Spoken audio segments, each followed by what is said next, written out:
Muito boa noite, bom dia ou muito boa tarde. Eu sou o Ricardo Zanella, mais conhecido como Popó.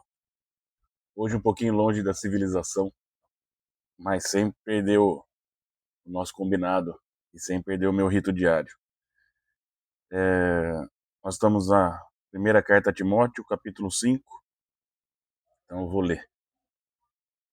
Conselhos acerca de viúvas, líderes e escravos.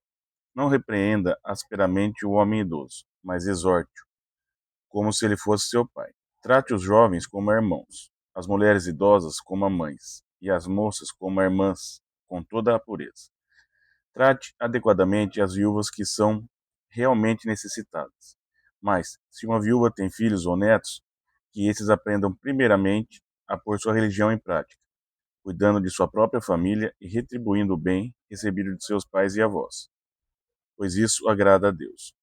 A viúva realmente necessitada e desamparada põe sua esperança em Deus e persiste dia e noite em oração e em súplica.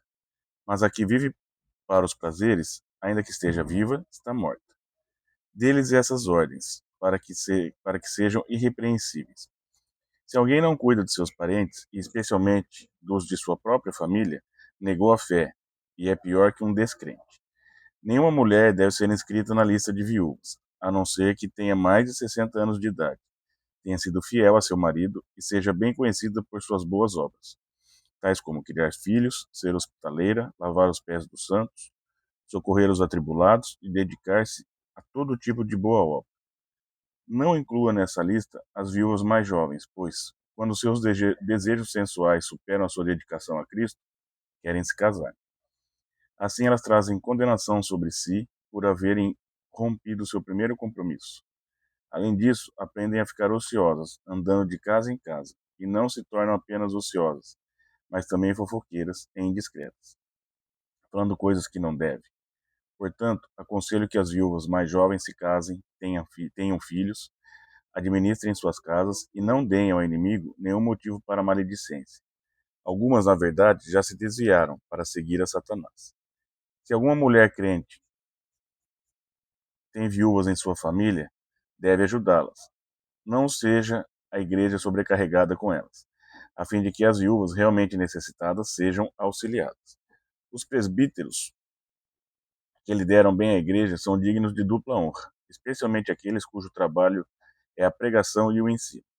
Pois a Escritura diz: não amordace o boi enquanto está debulhando o cereal, e o trabalhador merece o seu salário.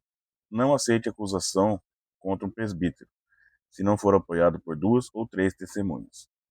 Os que pecarem deverão ser repreendidos em público, para que os demais também temam. Eu o exorto solenemente diante de Deus, de Cristo Jesus e dos anjos eleitos, e procure observar essas instruções sem parcialidade, e não faça nada por favoritismo. Não se precipite em impor as mãos sobre ninguém, e não participe dos pecados dos outros. Conserve-se puro. Não continue a beber somente água. Tome também um pouco de vinho, por causa do seu estômago e de suas frequentes enfermidades. Os pecados de alguns são evidentes, mesmo antes de serem submetidos a julgamento, ao passo que os pecados de outros se manifestam posteriormente.